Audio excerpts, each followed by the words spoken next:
አንዳንዴ ምን ይሆናል ፈተናዎች ይበዙብሃል ችግሮች ይበዙብሃል ምናምንና መጸለይ እንዳለብህ ውስጥ ይነግራል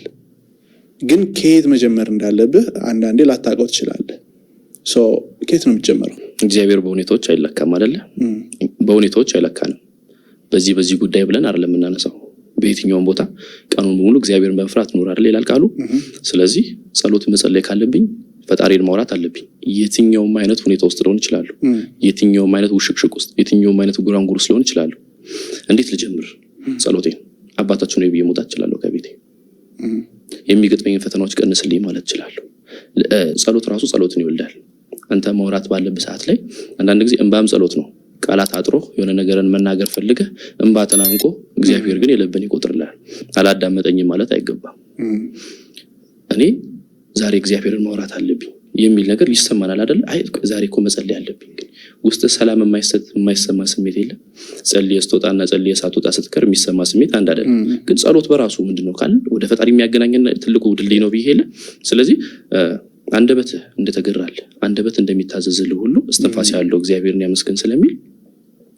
ለፈጣሪ መልእክትን ማቅረብ ነው እግዚአብሔር የሚሰማ አምላክ ነው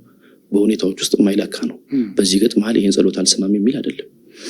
ያቀረብነውን ጸሎት እግዚአብሔር ይቀበለናል አልተቀበለንም ማለት እግዚአብሔር አይሰማም ማለት አይደለም ዛሬ የሰጠን ነገር ወይም ዛሬ በህይወታችን ቢያመጣልን ይሄ ነገር መጥፊያችንም ሊሆን ይችላል የሆነ ነገር ደግሞ ቢከለክለን ይሄን ነገር ዛሬ ቢሰጠኝ ነገ ላልገኝ ይችላል እዚህ ቦታ ላይ ወይፊት ለፊት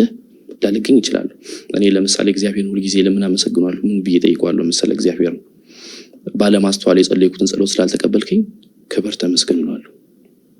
ወጣትነት መልሶኝ ሰጠኝ ብዬ ከለከልከኝ ነገሮች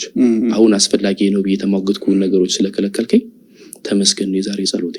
ዛሬ ላይ ስሙን ከሚያወድሱት መካከል ላልገኝ ይችል ነበር በዚህ ቦታ ላይ ላልከብር ይችል ነበር በቤተ መቅደሱ ለመንበርከክ ላልገኝ ወይም ያንን ማዕረግ ላላገኝ ይችል ነበር አድርገኝ ቢያሰብኩት ነገሮች ስለከለከልከኝ ተመስገን